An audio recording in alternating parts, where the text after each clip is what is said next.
रायबरेली की बगैर परमिशन जमीनों को बेचने के सरकारी आदेश को लेकर कांग्रेस ने बीजेपी पर हमला बोला।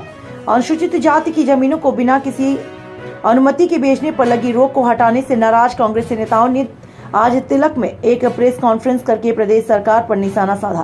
कांग्रेस जिलाध्यक्ष सरकार पर आरोप लगाया कि जमींदारी विनाश अधिनियम के तहत 1950 में कानून बना था, जिसके तहत अनुसूचित जाति की जमीन को कोई भी बगैर जिलाधिकारी की परमिशन के नहीं खरीद सकता।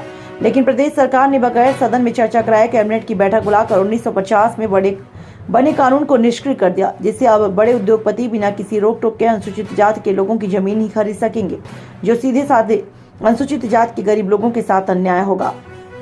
रायबरेली से क्राइम ब्यूरो चीफ मंडल लखनऊ अंशुक श्रीवास्तव की रिपोर्ट। आज एक प्रेस कॉन्फ्रेंस जो है तो ये भाजपा की सरकार के द्वारा अनुसूचित जाति के लोगों की जमीन को हड़पने का जो कुत्सित प्रयास किया जा रहा है, इसके परिप्रेक्ष्य में आज प्रेस वार्ता इस तिलक भवन में बुलाई गई है।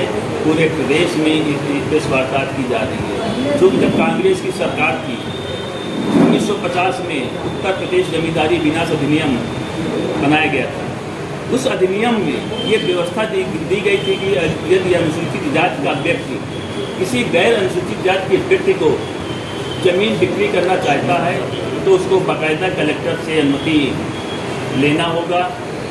उसके साथ प्रतिबंध ये भी था कि लेकिन उसके पास 3.5 एकड़ भूमि उसके पास बचती हो।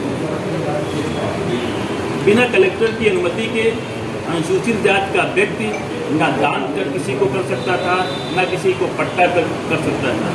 लेकिन ये भाजपा की सरकार केवल एक उद्योगपति को लाभ पहुंचाने के आशय से इस कानून में को परिवर्तन करना चाह रही है, जबकि व्यवस्था ये है कि उस कानून के सदन में बाकायदा चर्चा होनी चाहिए, उस पर आपत्ति होनी चाहिए, तब कोई कानून बनता है। केवल कैबिनेट की बैठक बुला लो, हमारा बहुमत है, तुम लोगों को बुला लें और पास करा लें, ये कतई लोकतंत्र में उचित नहीं है।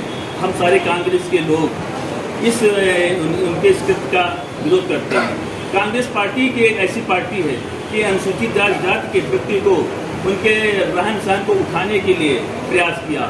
हमारी जो प्रधानमंत्री श्रीमती इंदिरा गांधी जी थी, एक अभियान चलाया था। उन्होंने जितने भी भूमिहीन लोग थे अनुसूचित जाति के व्यक्ति को, उस अभियान के तहत उनको जमीन पट्टे पर दी गई थी। अब व्यवस्था ये कर रही है कि एक तरफ भाजपा की सरकार किसान सम्मान निधि देने का ये दौरा पीट रही है। अगर हम अनुसूचित जाति के व्यक्ति के पास जमीन ही नहीं रहेगी, अगर वो भूमिहीन हो जाएगा तो इस सम्मान निधि का क्या मतलब है। तो ये अपने जो भाजपा की सरकार में कथनी बनी, जिससे ज्ञातव्य है कि ये कथनी करने में इसके अंतर है, तो कथनी करने में भाजपा सरकार में अंतर है।